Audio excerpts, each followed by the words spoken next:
महत्वपूर्ण आर्थिक शब्दावली: समष्टि तथा व्यष्टि अर्थशास्त्र। मैक्रो और माइक्रो इकोनॉमिक्स। अर्थशास्त्री अर्थव्यवस्था को दो तरीके से देखते हैं, समष्टि यानी कि मैक्रो अर्थशास्त्र तथा व्यष्टि माइक्रो अर्थशास्त्र। समष्टि अर्थशास्त्र मतलब यूनानी भाषा में मैक्रो का अर्थ है वृहद, अर्थव्यवस्था की गतिविधियों को एक समग्र रूप में देखता है। एक समग्र रूप में देखता है जैसे मुद्रास्फीति, रोजगार की दर, आर्थिक विकास, व्यापार संतुलन आदि। वहीं व्यष्टि अर्थशास्त्र यानी कि यूनानी भाषा में व्यष्टि का अर्थ होता है छोटा, इकाइयों की गतिविधियों का अध्ययन है। ये इकाइयों की गतिविधियों का अध्ययन है और ये समग्र रूप में देखता है। जैसे व्यक्ति, परिवार, कंपनियां, एक विशेष उद्योग जो मिलकर एक अर्थव्यवस्था का निर्माण करते हैं। नोट: 1933 में अर्थव्यवस्था में मैक्रो और माइक्रो शब्द का प्रयोग सर्वप्रथम रगनार फ्रिस्क ने किया था। फिशर प्रभाव के बारे में देखते हैं। इरविंग फिशर द्वारा विकसित यह अवधारणा मुद्रास्फीति तथा ब्याज दर के बीच संबंध को दर्शाता है। मुद्रास्फीति तथा ब्याज दर के बीच संबंध को दर्शाता है। किसी ऋण पर सांकेतिक ब्याज दर वास्तविक ब्याज दर तथा ऋण की अवधि के लिए अनुमानित मुद्रास्फीति की दर की कुल योग होते हैं। कैपिटल आर यानी कि सांकेतिक ब्याज दर is equal to R small R यानी कि वास्तविक ब्याज दर प्लस एफ मतलब वार्षिक मुद्रास्फीति दर। यह अवधारणा मुद्रास्फीति एवं सांकेतिक ब्याज दर के बीच एक प्रत्यक्ष संबंध को व्यक्त करता है। इस प्रभाव को बैंक की जमाओं पर देखा जा सकता है। जमाओं पर बैंक जो ब्याज देता है उसे सांकेतिक ब्याज दर कहा जाता है, लेकिन जमाकर्ता को इस ब्याज की वास्तविक प्राप्ति नहीं होती, उसे वास्तविक ब्याज दर की प्राप्ति होती है। जैसे अगर सांकेतिक ब्याज दर 8% है और उस समय मुद्रास्फीति दर 5% है तो वास्तविक ब्याज दर मात्र 3% प्राप्त होगी। यानी कि capital R is equal to small R plus F. Capital R अगर आठ है is equal to R plus 5 है तो 8 माइनस 5 करेंगे 3% निकल आएगा ब्याज। एक बार देख लेते हैं, स्मॉल आर का मतलब है वास्तविक ब्याज दर 3% निकलेगा। पॉइंट नंबर 3, भारत की संप्रभु रेटिंग। वर्तमान में भारत को 6 अंतर्राष्ट्रीय क्रेडिट रेटिंग एजेंसियों Standard and Poor's, S&P, Moody's investors services, Fitch, dominion bond rating services DBRS, जापानी क्रेडिट रेटिंग एजेंसी JCRA और rating and investment information inc Tokyo TIM rating देती है। इन क्रेडिट रेटिंग एजेंसियों को सूचना के प्रवाह को सुव्यवस्थित किया गया है। टोबिन कर यह नोबेल पुरस्कार विजेता अर्थशास्त्री जेम्स टोबिन द्वारा प्रस्तावित किया गया है। यह प्रस्तावित लघु कर सभी विदेशी विनिमय बाजार में अस्थिरता को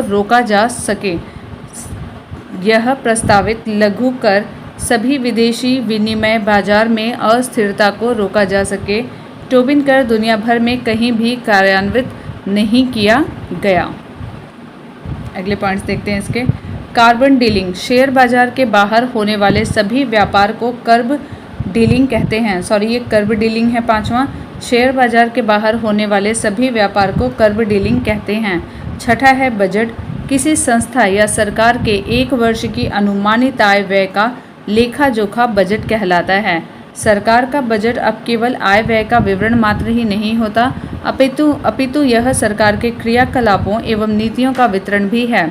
यह आधुनिक काल में सामाजिक आर्थिक परिवर्तन का साधन भी बन गया है। बफर बाजार यानी कि बफर स्टॉक आपात स्थिति में किसी वस्तु की कमी को पूरा करने के लिए वस्तु का स्टॉक तैयार करना बफर स्टॉक कहलाता है। आपात स्थिति में किसी वस्तु की कमी को पूरा करने के लिए वस्तु का स्टॉक तैयार करना बफर स्टॉक कहलाता है।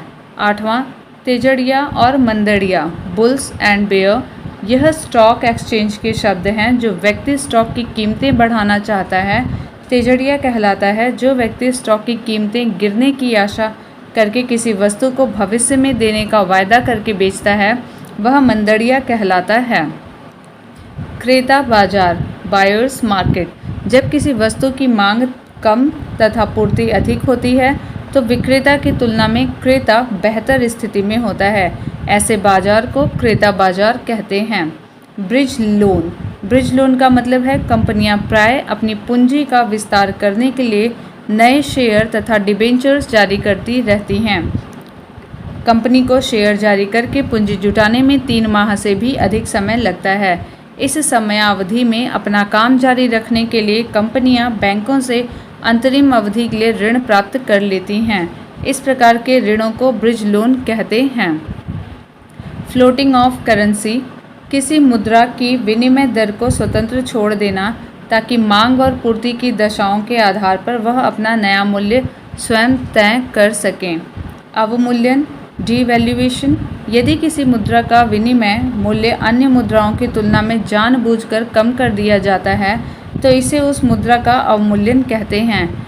यह अवमूल्यन परिस्थितियों के अनुसार सरकार स्वयं करती है।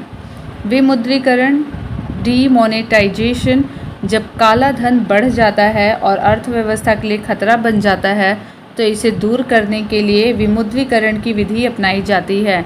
इसके अंतर्गत सरकार पुरानी मुद्रा को समाप्त कर देती है और नई मुद्रा चालू कर देती है। जिनके पास काला धन होता है वह उसके बदले में नई मुद्रा लेने का साहस नहीं जुटा पाते हैं और काला धन स्वयं ही नष्ट हो जाता है। मुद्रा संकुचन, डिफ्लेशन, जब बाजार में मुद्रा की कमी के कारण कीमतें गिर जाती हैं, उत्पादन व व्यापार गिर जाता है और बेरोजगारी बढ़ती है, वह अवस्था मुद्रा संकुचन कहलाती है। स्टेट ड्यूटी, किसी व्यक्ति की मृत्यु के पश्चात उसकी संपत्ति के हस्तांतरण के समय जो कर उस संपत्ति पर लगाया जाता है उसे स्टेट ड्यूटी कहते हैं। महत्वपूर्ण समितियां, स्वामीनाथन समिति जनसंख्या नीति से संबंधित है। जानकी रमन समिति प्रतिभूति घोटाला से, दांतवाला समिति बेरोजगारी के अनुमूलन से, रेखी समिति अप्रत्यक्ष कर से, सरकारिया समिति केंद्र राज्य संबंध से, गोस्वामी समिति औद्योगिक रुग्णता से, महालनोबिस समिति राष्ट्रीय आय से, रंगराजन समिति भुगतान संतुलन से, राजा चलैया समिति कर सुधार से। ये समितियां इंपॉर्टेंट है, एक बार फिर से रिपीट करती हूँ। स्वामीनाथन समिति जनसंख्या नीति से, जानकी रमन प्रतिभूति घोटाला, दांतवाला बेरोजगारी के अनुमान से, रेखी समिति अप्रत्यक्ष कर, सरकारिया समिति केंद्र राज्य संबंध, गोस्वामी समिति औद्योगिक रुग्णता, महालनोबिस समिति राष्ट्रीय आय, रंगराजन समिति भुगतान संतुलन, राजा चलैया समिति कर सुधार। और आगे देखते हैं। मल्होत्रा समिति बीमा क्षेत्र में सुधार, मल्होत्रा समिति बीमा क्षेत्र में सुधार, खुसरो समिति कृषि, गाईपोरिया समिति बैंक सेवा सुधार, गाईपोरिया समिति बैंक सेवा सुधार। भूरेलाल समिति मोटर वाहन करों में वृद्धि, भूरेलाल समिति मोटर वाहन करों में वृद्धि। नरसिम्हम समिति वित्तीय बैंकिंग सुधार, नरसिम्हम समिति वित्तीय बैंकिंग सुधार। भंडारी समिति क्षेत्रीय ग्रामीण बैंकों की पुनर्संरचना, भंडारी समिति क्षेत्रीय ग्रामीण बैंकों की पुनर्संरचना। सच्चर समिति मुस्लिमों की सामाजिक आर्थिक शैक्षणिक स्थिति का अध्ययन करना। यहाँ पे है सच्चर समिति का संबंध मुस्लिमों की सामाजिक आर्थिक शैक्षणिक स्थिति का अध्ययन। सुरेंद्र तेंदुलकर समिति गरीबी से संबंधित है। एस तारापुर समिति रुपए की पूंजी खाते पर परिवर्तनीयता, एस तारापुर समिति रुपए की पूंजी खाते पर परिवर्तनीयता। आबिद हुसैन समिति लघु उद्योग, आबिद हुसैन समिति लघु उद्योग से संबंधित है। डॉक्टर कीर्ति एस पारिक समिति पेट्रोलियम उत्पादों की मूल्य प्रणाली पर सुझाव, पेट्रोलियम उत्पादों की मूल्य प्रणाली पर सुझाव। बी एस व्यास समिति कृषि एवं ग्रामीण शाख विस्तार, बी एस व्यास समिति कृषि एवं ग्रामीण शाख विस्तार। महाजन समिति चीनी उद्योग, महाजन समिति चीनी उद्योग। सत्यम समिति वस्त्र नीति, सत्यम समिति वस्त्र नीति। मीरा सेठ समिति हथकरघा के विकास, मीरा सेठ समिति हथकरघा के विकास। अब यहाँ पे देखते हैं हिनार्थ प्रबंधन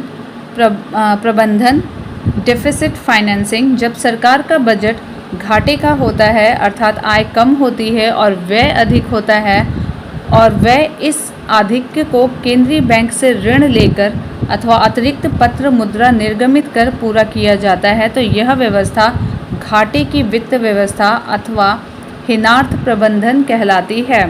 समिति सीमित मात्रा में ही इसे उचित माना जाता है। हीनार्थ प्रबंधन को स्थायी नीति बना लेने के परिणाम अच्छे नहीं होते। अगला पॉइंट है स्वर्ण मान, गोल्ड स्टैंडर्ड। जब किसी देश की प्रधान मुद्रा स्वर्ण में परिवर्तनशील होती है अथवा मुद्रा का मूल्य सोने में मापा जाता है तो इस मौद्रिक व्यवस्था को स्वर्ण मान कहते हैं। अब किसी देश में स्वर्ण मान नहीं है। मुद्रास्फीति, इन्फ्लेशन। मुद्रा प्रसार या मुद्रास्फीति वह अवस्था है जिससे मुद्रा का मूल्य गिर जाता है और कीमतें बढ़ जाती हैं। आर्थिक दृष्टि से सीमित एवं नियंत्रित मुद्रास्फीति अल्प विकसित अर्थव्यवस्था हेतु लाभदायक होती हैं, क्योंकि इससे उत्पादन में वृद्धि को प्रोत्साहन मिलता है, किंतु एक सीमा से अधिक मुद्रास्फीति हानिकारक है। मुद्रास्फीति को अस्थायी तौर पर नियंत्रित करने के लिए मुद्रा आपूर्ति कमी का प्रयोग किया जा सकता है। मुद्रा आपूर्ति कमी का प्रयोग किया जा सकता है। रिसेशन से तात्पर्य मंदी की अवस्था से है। जब वस्तुओं की पूर्ति की तुलना में मांग कम हो तो रिसेशन की स्थिति उत्पन्न होती है। ऐसी स्थिति में धनाभाव के कारण लोगों की क्रय शक्ति कम होती है और उत्पादित वस्तुएं अनबिकी रह जाती हैं। इससे उद्योग को बंद करने की प्रक्रिया प्रारंभ होती है, बेरोजगारी बढ़ जाती है। 1930 के दशक में विश्वव्यापी रिसेशन की स्थिति उत्पन्न हुई थी। प्राइमरी गोल्ड, 24 कैरेट के शुद्ध सोने को प्राइमरी गोल्ड कहते हैं। स्टैगफ्लेशन यह अर्थव्यवस्था की ऐसी स्थिति है जिसमें मुद्रास्फीति के साथ साथ मंदी की स्थिति होती है। मुद्रास्फीति के साथ साथ मंदी की स्थिति होती है। टैरिफ, किसी देश द्वारा आयातों पर लगाए गए कर को ही टैरिफ कहा जाता है। किसी देश द्वारा आयातों पर लगाए गए कर को ही टैरिफ कहा जाता है। मुद्रा अपस्फीति अथवा विस्फीति। डिसइन्फ्लेशन, मुद्रास्फीति पर नियंत्रण लाने हेतु जो प्रयास किए जाते हैं जैसे साख नियंत्रण आदि, उनके परिणाम स्वरूप मुद्रास्फीति की दर घटने लगती है, कीमतों में गिरावट आती है और रोजगार पर भी प्रतिकूल प्रभाव पड़ता है। यह स्थिति मुद्रा अपस्फीति अथवा विस्फीति की स्थिति कहलाती है। इस स्थिति में यद्यपि मूल्य स्तर गिरता है तथापि यह सामान्य मूल्य स्तर से ऊपर ही रहता है। एक्टिव शेयर वैसे शेयर जिनका क्रय विक्रय नियमित रूप से प्रतिदिन शेयर बाजार में होता है, एक्टिव शेयर कहलाते हैं। आगे देखते हैं राइट शेयर, किसी कंपनी द्वारा जारी नए शेयरों को क्रय करने का पहला अधिकार वर्तमान शेयर होल्डरों का होता है। वर्तमान शेयर होल्डरों के इस अधिकार को पूर्ण क्रय का अधिकार कहा जाता है तथा इस अधिकार के कारण उनको जो शेयर प्राप्त होता है उसे राइट शेयर कहा जाता है। बोनस शेयर, जब किसी कंपनी द्वारा अपने अर्जित लाभों में से रखे गए नए रिजर्व को शेयर के रूप में वर्तमान शेयर होल्डरों के मध्य आनुपातिक रूप से बांट दिया जाता है तो इसे बोनस शेयर कहा जाता है। पूर्वाधिकार शेयर, प्रीफरेंशियल शेयर, वैसे शेयरों को पूर्वाधिकार शेयर कहा जाता है जिनको सामान्यतः 2 पूर्वाधिकार प्राप्त होते हों। कंपनी द्वारा सर्वप्रथम इनको लाभांश का भुगतान किया जाता है तथा लाभांश की दर निश्चित होती है। यदि भविष्य में कंपनी का समापन होता है तो लेनदारों का भुगतान करने के बाद कंपनी की संपत्तियों से वसूल की गई राशि में से इस श्रेणी के शेयर होल्डर को अपनी पूंजी अन्य शेयर होल्डरों की तुलना में पहले प्राप्त करने का अधिकार होता है। कंट्रीरियन शेयर, इस श्रेणी में उन शेयरों को सम्मिलित किया जाता है जो बाजार के रुख से अलग दिशा में चलते हैं, अर्थात बाजार में शेयरों के भाव में वृद्धि हो रही है तो इन शेयरों के भाव कम हो जाते हैं और यदि बाजार का रुख गिरावट का है तो इन शेयरों का मूल्य बढ़ जाता है।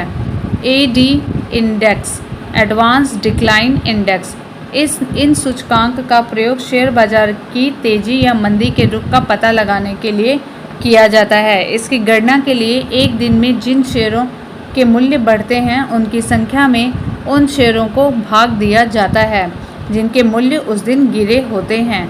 यदि इंडेक्स 1 से अधिक होता है तो बाजार में तेजी का रुख होता है और इंडेक्स 1 से कम होता है तो बाजार में मंदी का रुख होता है। ब्लो आउट: जब कोई कंपनी अपना नया इश्यू जारी करती है और उसका सब्सक्रिप्शन पहले ही दिन पूरा होकर बंद हो जाता है तो उसे ब्लो आउट या आउट ऑफ विंडो कहा जाता है। इनसाइडर ट्रेडिंग यह एक अवैध कार्य है जब उन व्यक्तियों द्वारा भारी मात्रा में शेयरों का क्रय विक्रय करके लाभ कमाया जाता है जिनके पास कंपनियों की गुप्त सूचनाएं रहती हैं। तो इस प्रकार के शेयरों के क्रय विक्रय को इनसाइडर ट्रेडिंग कहा जाता है। कैश ट्रेडिंग के अंतर्गत शेयर सर्टिफिकेट तथा नगद धनराशि का लेन देन अगली समायोजन तिथि से पहले ही हो जाना चाहिए। जब दलालों के सभी क्रैश ट्रेडिंग के लेन देनों का समायोजन हो जाता है तो इसको समायोजन तिथि कहा जाता है, परंतु यह 14 दिन से अधिक नहीं हो सकती है।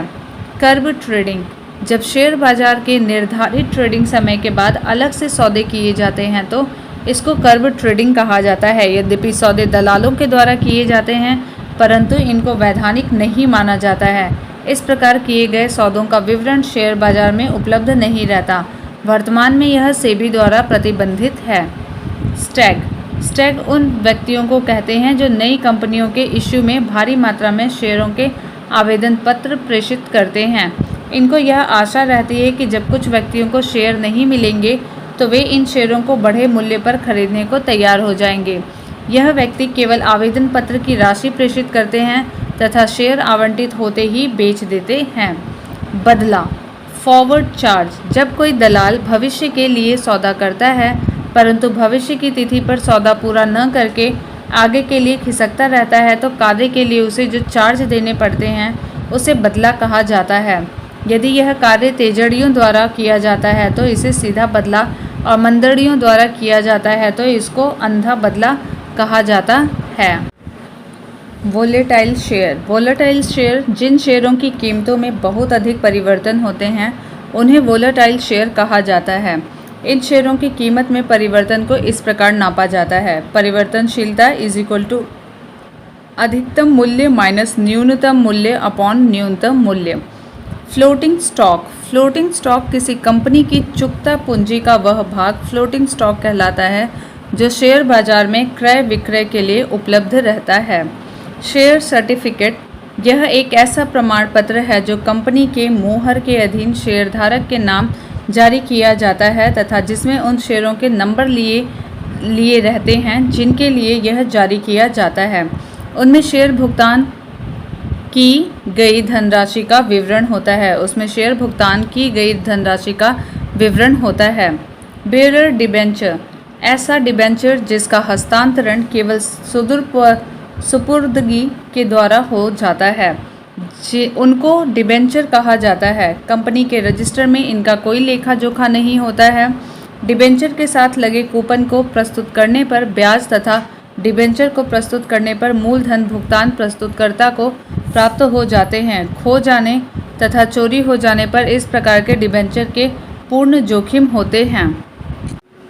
बंधक डिबेंचर सिक्योर्ड डिबेंचर: इस प्रकार के डिबेंचर कंपनी की संपत्ति पर प्रभार रखते हैं अतः इनका भुगतान सुरक्षित होता है। बंधक दो प्रकार के होते हैं, एक चल प्रभाव तथा दूसरा निश्चित प्रभाव। चल प्रभाव की स्थिति में किसी निश्चित संपत्ति पर प्रभाव नहीं होता है, केवल कंपनी के समापन की स्थिति में इन डिबेंचरों को भुगतान में प्राथमिकता मिल जाती है। निश्चित प्रभाव की स्थिति में डिबेंचरों का कंपनी की किसी निश्चित संपत्ति में प्रभाव होता है। ऐसी संपत्ति को कंपनी न तो बेच सकती है और न ही हस्तांतरित कर सकती है।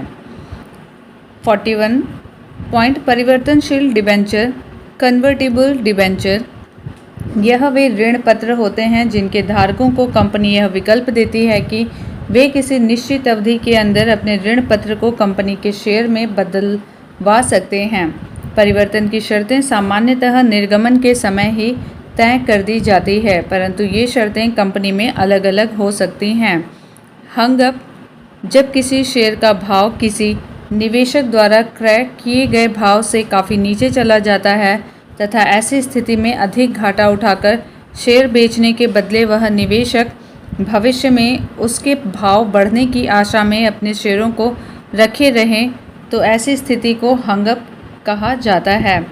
स्नोबॉलिंग, जब किसी शेयर के मूल्य एक निश्चित सीमा में पहुंच जाते हैं तब क्रय विक्रय के अनेक स्टॉप ऑर्डर होने लगते हैं। इन ऑर्डर के कारण पुनः बाजार में दबाव बनता है तथा पुनः ऑर्डर मिलने लगते हैं, तो उस स्थिति को स्नोबॉलिंग कहा जाता है।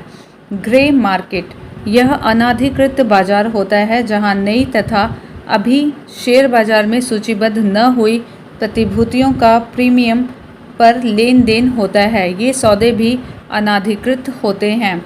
इन सौदों को शेयर बाजार का संरक्षण नहीं होता है। ट्रेडिंग लॉट, शेयरों की वह न्यूनतम संख्या या गुणांक को ट्रेडिंग लॉट कहा जाता है जिसे शेयर बाजार में एक बार में बेचा या क्रय किया जा सकता है। सामान्यतः 10 रुपये मूल्य वाले शेयरों की न्यूनतम संख्या 50 से 100 निर्धारित की जाती है, जबकि 100 रुपये मूल्य वाले शेयरों की संख्या 5 या 10 निर्धारित की जाती है। शॉर्ट सेलिंग, जब किसी दलाल द्वारा इतने शेयरों की बिक्री की जाती है जितने उसके पास शेयर नहीं होते हैं, तो इसे शॉर्ट सेलिंग कहा जाता है। अनुबंध पूरा करने के लिए दलाल द्वारा नीलामी में शेयर क्रय किए जाते हैं। अगला पॉइंट है पीई अनुपात। पीई रेशियो किसी कंपनी के प्रति शेयर के बाजार भाव में प्रति शेयर आय से भाग देकर पीई अनुपात ज्ञात किया जाता है। पीईआर प्रति शेयर बाजार मूल्य / ईपीएस। नई आर्थिक सुधार नीति से संबंध कुछ महत्वपूर्ण शब्दावली। निजीकरण, सार्वजनिक क्षेत्र में पूंजी या प्रबंधन या दोनों में निजी क्षेत्र की भागीदारी बढ़ाना अथवा उन्हें निजी क्षेत्र को सौंप देना ही निजीकरण है। उदारीकरण सरकारी नियंत्रण को शिथिल या समाप्त करने की क्रियाविधि है। इसके अंतर्गत निजीकरण भी शामिल होता है। वैश्वीकरण, किसी अर्थव्यवस्था को विश्व अर्थव्यवस्था से जोड़ने की क्रिया ही वैश्वीकरण है। ऐसा करने से उक्त क्षेत्र में निजी कार्यकुशलता या बाहरी तकनीकी ज्ञान प्राप्त होते हैं। वैश्वीकरण की प्रक्रिया से अभिप्राय है अंतर्राष्ट्रीय व्यापार में बाधाओं को समाप्त करना। विनिवेश, सरकारी क्षेत्र में सरकारी हिस्सेदारी को कम करना ही विनिवेश कहलाती है। विविध तथ्य, भारत में सर्वाधिक दूध उत्पाद राज्य उत्तर प्रदेश है। भारत तंबाकू उत्पादन करने वाला विश्व का तीसरा बड़ा राष्ट्र है। सबसे बड़ा उत्पादक व उपभोक्ता दोनों चीन है। दाल के उत्पादन में भारत का विश्व में पहला स्थान है। अमेरिका के साथ भारत का व्यापार अधिकांशतः भारत के पक्ष में होता है। 1944 ईस्वी में मुंबई के 8 उद्योगपतियों द्वारा प्रस्तुत योजना बॉम्बे योजना कहलाती है। 1950 में जयप्रकाश नारायण द्वारा सर्वोदय योजना प्रस्तुत की गई। केंद्र को सर्वाधिक निवल राजस्व की प्राप्ति सीमा शुल्कों से होती है। भारत में पहला जल विद्युत शक्ति गृह सन 1897 ईस्वी में दार्जिलिंग में प्रारंभ हुआ था। पहला जल विद्युत शक्ति गृह 1897 ईस्वी में दार्जिलिंग में प्रारंभ हुआ था। 1897 में कृषि को उद्योग का दर्जा देने वाला प्रथम राज्य 1997 ईस्वी में महाराष्ट्र है। विश्व बैंक के अनुसार भारत में प्रति व्यक्ति संपत्ति $25,000 है। Big push theory R Rodan ने दिया है। Big push theory R Rodan ने दिया है। उपभोक्ता की बचत का सिद्धांत अल्फ्रेड मार्शल ने दिया है। उपभोक्ता की बचत का सिद्धांत अल्फ्रेड मार्शल ने दिया है। केंद्रीय एगमार्ग प्रयोगशाला नागपुर में है। केंद्रीय एगमार्ग प्रयोगशाला नागपुर में है। सिंदरी उर्वरक कारखाना, चितरंजन का इंजन बनाने का कारखाना, भारतीय टेलीफोन उद्योग, integral coach factory, penicillin factory, भारतीय टेलीफोन उद्योग की स्थापना प्रथम पंचवर्षीय योजना के दौरान हुई। विश्व में सर्वाधिक सहकारी संस्थाएं भारत में हैं। भारत में असंगठित क्षेत्र संगठित क्षेत्र की बजाय अधिक रोजगार का सृजन कर रहे हैं। भारत में कुल तिलहन उत्पादन में मूंगफली का हिस्सा सर्वाधिक है। भारत में 1 करोड़ से अधिक जनसंख्या वाले 3 नगर मुंबई, कोलकाता और दिल्ली हैं। भारत में सर्वाधिक नगरीकरण गोवा राज्य में हुआ है। मसालों के विश्व व्यापार में भारत का हिस्सा 40% है। राष्ट्रीय आय की सामाजिक लेखांकन गणना विधि का विकास रिचर्ड स्टोन ने किया था। जब किसी वस्तु के वास्तविक मूल्य के बजाय मौद्रिक मूल्य से प्रतिक्रिया व्यक्त की जाती है तब उसे मुद्रा भ्रम कहा जाता है। केंद्रीय बैंक द्वारा अन्य व्यावसायिक बैंकों से ली जाने वाली ब्याज दर को बैंक दर कहा जाता है। केंद्रीय बैंक द्वारा अन्य व्यावसायिक बैंकों से ली जाने वाली ब्याज दर को बैंक दर कहा जाता है। अंतर्राष्ट्रीय व्यापार में अनुकूल संतुलन की स्थिति वाली मुद्रा जिसको प्राप्त करना कठिन होता है को कठोर मुद्रा कहा जाता है। साख मुद्रा को ऐच्छिक मुद्रा भी कहा जाता है।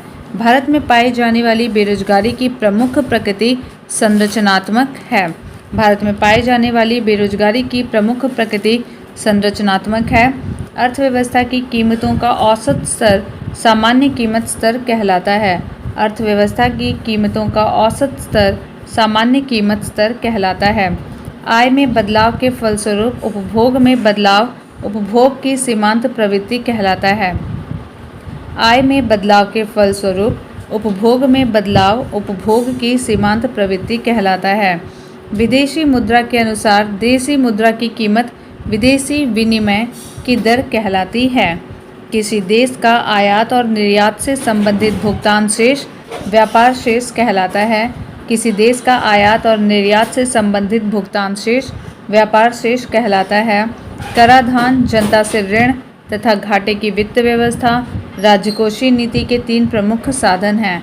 कराधान, जनता से ऋण तथा घाटे की वित्त व्यवस्था राजकोषीय नीति के 3 प्रमुख साधन हैं। प्रगतिशील कर व्यवस्था में आय बढ़ने के साथ करों की दर में भी वृद्धि होती है, जबकि प्रतिगामी कर व्यवस्था में आय बढ़ने के साथ कर की दरों में कमी होती है। रोजगार गारंटी योजना, जो अब NCMP प्रमुख घटक है, सर्वप्रथम 1972-73 में महाराष्ट्र सरकार ने शुरू किया था। इसमें संविधान में दिए गए काम के अधिकार को स्वीकार किया गया है। श्वेत क्रांति की गति को और तेज करने के लिए ऑपरेशन फ्लड आरंभ किया गया। इसके सूत्रधार डॉक्टर वर्गीस कुरियन हैं। यह कार्यक्रम विश्व का सबसे बड़ा समन्वित डेयरी विकास कार्यक्रम है, जिसे 1970 में राष्ट्रीय डेयरी विकास बोर्ड NDDB ने प्रारंभ किया था। अब तक इसके 3 चरण पूर्ण हो चुके हैं। विश्व में दूध उत्पादन में भारत का स्थान पहला एवं संयुक्त राज्य अमेरिका का स्थान दूसरा है। नीली क्रांति मत्स्य उत्पादन से संबंध है। भारत विश्व में मछली का तीसरा सबसे बड़ा उत्पादक और अंतर्देशीय मत्स्य पालन का दूसरा सबसे बड़ा उत्पादक देश है। ऐसी वित्त व्यवस्था जिसमें सरकारी व्यय आय से अधिक हो तथा शेष घाटे को पूरा करने के लिए सामान्यतः मुद्रा छापे जाते हों, घाटे की वित्त व्यवस्था कहलाती है। RBI ने 1000 रुपया का नोट 22 वर्षों के अंतराल के बाद 9 अक्टूबर 2000 को जारी किया। भारत पर्यटन विकास निगम की स्थापना एक सार्वजनिक क्षेत्र के उपक्रम के रूप में 1 अक्टूबर 1966 को की गई थी। सार्वजनिक क्षेत्र के उपक्रम में अपनिवेश का दौर 1991-92 से प्रारंभ हुआ। सार्वजनिक उपक्रमों में अपनिवेश से प्राप्त राजस्व के सुनिश्चित प्रयोग के लिए 1 अप्रैल 2005 को राष्ट्रीय निवेश निधि की स्थापना 1 अप्रैल 2005 को की गई थी। भारत में डीजल इंजन बनाने का पहला कारखाना 1932 में सतारा, महाराष्ट्र में खोला गया। भारत में डीजल इंजन बनाने का पहला कारखाना 1932 में सतारा, महाराष्ट्र में खोला गया। भारत में मोटर वाहनों का सर्वाधिक निर्यात जवाहरलाल नेहरू बंदरगाह से किया जाता है। मोटर वाहनों का सर्वाधिक निर्यात जवाहर नेहरू बंदरगाह से किया जाता है। वर्ष 1981 में नारायण मूर्ति द्वारा इन्फोसिस कंपनी की स्थापना की गई थी। अमेरिकी स्टॉक एक्सचेंज नास्डॉक में सूचीबद्ध होने वाली भारत की यह पहली कंपनी थी। ब्रिटेन का प्राचीनतम निवेश बैंक बैरिंग्स फरवरी 1955 में घोटाले के कारण दिवालिया हो गया था। National commodity and derivatives exchange limited NCDEX ने कृषिगत उत्पादों के लिए एक सूचकांक इंडेक्स 3 मई 2005 से प्रारंभ किया। NCDEX AGRI नाम का यह सूचकांक देश में पहला कमोडिटी इंडेक्स है। राज्य समिति ने कृषि जोतों पर कर लगाने की संस्तुति की थी। राज्य समिति ने कृषि जोतों पर कर लगाने की संस्तुति की थी। नाबार्ड की स्थापना छठी पंचवर्षीय योजना अवधि में की गई थी। नाबार्ड की स्थापना छठी पंचवर्षीय योजना में की गई थी। भारत में गरीबी हटाओ का नारा 5वीं पंचवर्षीय योजना के अंतर्गत दिया गया था। खादी एवं ग्रामीण उद्योग आयोग की स्थापना दूसरी पंचवर्षीय योजना के अंतर्गत की गई थी। राष्ट्रीय ग्रामीण विकास संस्थान हैदराबाद में स्थित है। पुर्तगाल ने भारत को 280 किलोग्राम के ऐसे स्वर्ण आभूषण लौटाए हैं जिन्हें वह भारत में अपने उपनिवेशक शासन के अंतर्गत औपनिवेशिक शासन के अंत में ले गया था। सुपर 301 अमेरिकी व्यापार कानून की वह धारा है जो उन्हें अपने आयात पर उच्च सीमा शुल्क लगाने की शक्ति देता है। केरल राज्य के बाहर पहला पूर्ण साक्षर जिला वर्धमान, पश्चिम बंगाल है। भारतीय साधारण बीमा निगम के अधीन 4 बीमा कंपनियां कार्यरत हैं। केलकर समिति की सिफारिशों को ध्यान में रखते हुए अप्रैल 1987 में कोई नया क्षेत्रीय ग्रामीण बैंक स्थापित नहीं किया गया। वर्तमान में 196 क्षेत्रीय ग्रामीण बैंक कार्यरत हैं। प्रोफेसर AM खुसरो की अध्यक्षता में 1989 में गठित कृषि साख समीक्षा समिति ने क्षेत्रीय ग्रामीण बैंकों को उनके प्रवर्तक बैंकों में विलय करने की संस्तुति की थी। भारतीय औद्योगिक पुनर्निर्माण बैंक की स्थापना 1985 ईस्वी में की गई थी। कृष्ण क्रांति का संबंध खनिज तेल में आत्मनिर्भरता से है। कृष्ण क्रांति का संबंध खनिज तेल में आत्मनिर्भरता से है। भारतीय लघु उद्योग विकास बैंक सिडबी का मुख्यालय लखनऊ में है। भारत में कर्मचारी राज्य बीमा योजना 1952 में प्रारंभ की गई थी। भारतीय बैंकों की विदेशों में सर्वाधिक शाखाएं यूके में हैं। गोल्डन हैंडशेक स्कीम स्वैच्छिक सेवानिवृत्ति से संबंधित है। 1934 के भारतीय रिजर्व बैंक अधिनियम के अनुसार नगद निधि अनुपात CRR की न्यूनतम राशि 3% से कम नहीं की जा सकती, अधिकतम 15%। विश्व की सबसे बड़ी स्वर्ण रिफाइनरी रेड रिफाइनरी लिमिटेड दक्षिण अफ्रीका में है। भारत में पहली स्वर्ण रिफाइनरी सिरपुर महाराष्ट्र में स्थापित की गई थी। बाड़मेर राजस्थान में तेल के विशाल भंडार पाए गए हैं। कर्नाटक में अब जनगणना की तर्ज पर मौतों डेथ्स की गणना का कार्य पहली बार प्रारंभ किया गया है। 1963 केंद्रीय राजस्व बोर्ड का विभाजन करके केंद्रीय उत्पाद शुल्क एवं सीमा शुल्क बोर्ड तथा केंद्रीय प्रत्यक्ष बोर्ड का गठन किया गया। राष्ट्रीय लेखा सांख्यिकी को श्वेत पत्र कहा जाता है। राष्ट्रीय लेखा सांख्यिकी को श्वेत पत्र कहा जाता है। व्हाइट गुड्स से तात्पर्य अभिजात वर्ग द्वारा दैनिक इस्तेमाल में प्रयोग की जाने वाली वस्तुओं से होता है, जैसे TV, fridge, washing machine, car आदि। व्हाइट गुड्स की विशेषता यह होती है कि प्रदर्शन प्रभाव से इन वस्तुओं के उपभोग को प्रोत्साहन मिलता है, यानी प्रदर्शन उपभोग के लिए खरीदी गई वस्तुएं व्हाइट गुड्स कहलाती हैं। धन्यवाद।